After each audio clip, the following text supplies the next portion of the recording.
mga kabashi! Magandang hapon sa lahat. For today's video, kukuha ako nitong dahon ng kamuting kahoy. Talbos ng kamuting kahoy. Gagawin ko siyang gulay. Ito ang aking paboritong gulay. Ganito ang pagkuha nito mga kabashi. Ayan. So talbos lang ang kukunin niya. Ganere lang. So bali ito lang yung nakuha ko. Ginaganyan pala siya mga kabashing para mas lalong masarap. Tsureng. So ayan. Labog na siya mga kabashing. Nilabog-labog po siya ng nanay ko. Oh. Tapos masarap siya sa paglamog. Ayan, manulungkit po tayo ng niyog para sa panggata. Yun! Uy, ang dami! Tama na yan! Ayan, pumasok na po siya sa bakod. Nakasungkit na kami ng nyug. Hindi namin alam kung kaninong nyug to na sinungkit namin.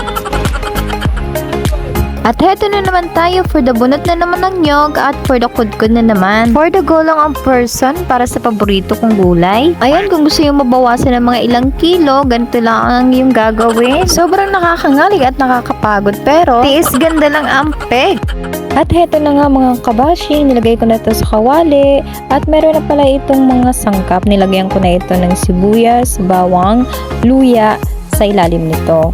At una ay lalagyan muna natin siya ng tubig para ito ipakuluan hanggang sa maluto. Nilagyan ko na din pala ito ng sahog na manok. Pwede nyo rin ito lagyan ng karaming baboy. At heto na siya mga kabashing. Pagkatapos ng mga ilang minuto, ayan na, kumulo na siya. At hintayin lang natin na matuyo pa siya. At saka natin ilalagay dito yung gata. Kung marami naman kayong gata mga kabashing, pwede naman pakuluan siya sa pangalawang piga. Ayan na siya mga kabasyo, malapit na matuyo. At lalagyan natin siya ng asin. Kunti lang para din siya maalat.